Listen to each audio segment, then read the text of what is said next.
mans tētis padalīsies ar liecību. Viņam bija roze un mugurā bija krikli, ja? Tā pareizi? Jā. Pastāstēt, kā tu zini, ka tas bija Dievs, kas tev dziedināja? Nu, gribu iesākt ar to, kad lai Dieva miers ir ar katru klausītāju viņa mājās, un viss, lai notiek Dievu slavai un viņa godam, un mēs nevaram klusēt par Dievu darbiem mūsu dzīvēs, lai varam pagodināt Dievu un būt brāļiem un māsām par svētību un stiprinājumu. Un arī, ja kāds, kas klausās, kas Kristu nepazīst, ka arī viņš tiek uzrunāts. Un šī pirmā liecība būs par to, kad man uz kājas uzmetās kaut kas līdzīgs rozei, un man bija kājā tā kā šauds brūcis, kad jūs esat bijuši, piemēram, šautuvē, un esat redzējuši mērķī tos punktiņus no tām patronām. Tā man bija sašauts, kājā, it kā ienaidnieks būtu sašaus tādas mazas sarkanas punktiņas, tā kā no lodes tāda. Un ļoti niezēja man, un es bija ļoti nepatīkama sajūta, bet es pie ārsta negāju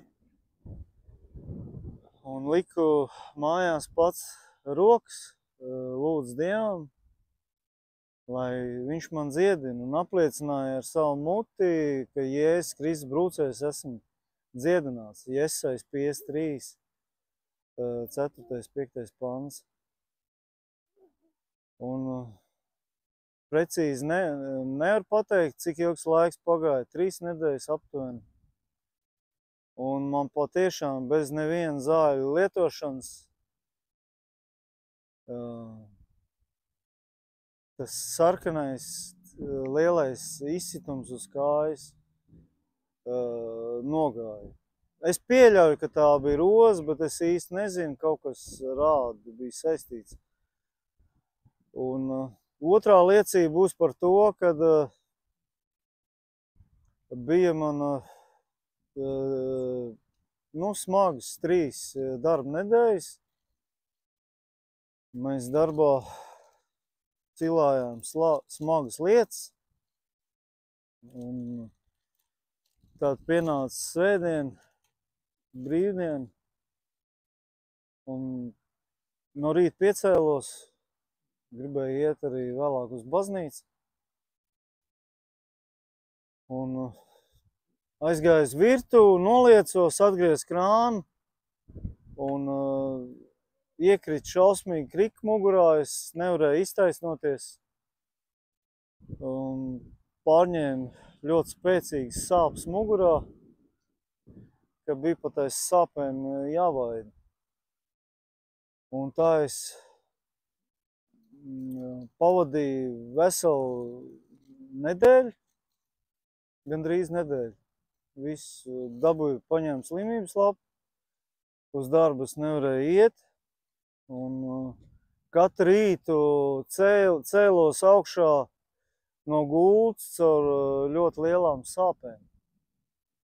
Ar piespiešanos, un lai vispār uz toaletu varētu aiziet, lai varētu nomazgāties.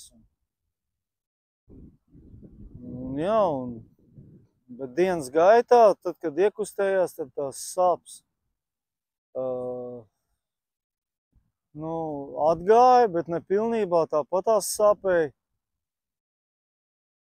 Un tā līdz pat piekdienas vakaram, kad sanāca brāļu māsas pie manīm uz mājas sapulci. Un tad pēc tēmas, pēc Dieva slavēšanas un pēc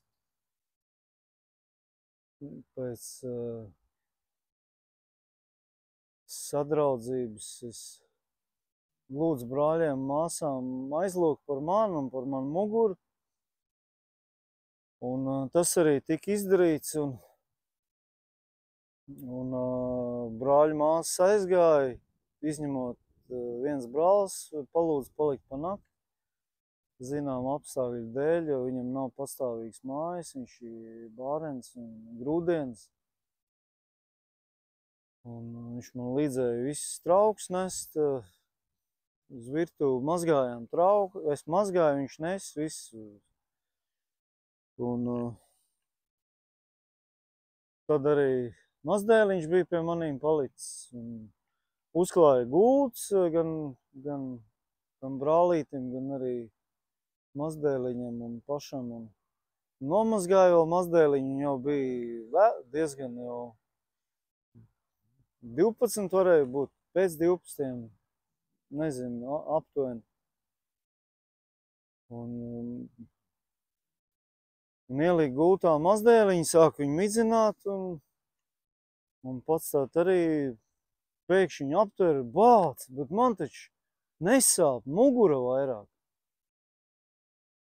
Un turpat gultā pateicos Dievam, pēc tam gāju uz ceļiem, lūkšanā, pacēlu rokas pret debesīm un pateicos Dievam. Tā kā viss gods Dievam, viņa žēlstība paliek mūžīgi.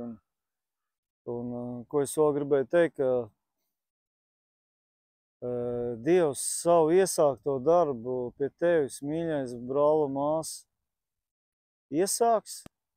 iesākto darbu pie tevis pabeigs, jo Filipiešiem 1. nodaļa, 6. pāns, tur ir sacīts, būdams pārliecināts, ka Dievs savu iesākto darbu pie saviem bērniem pabeigs līdz Jēzus Kristus dienai.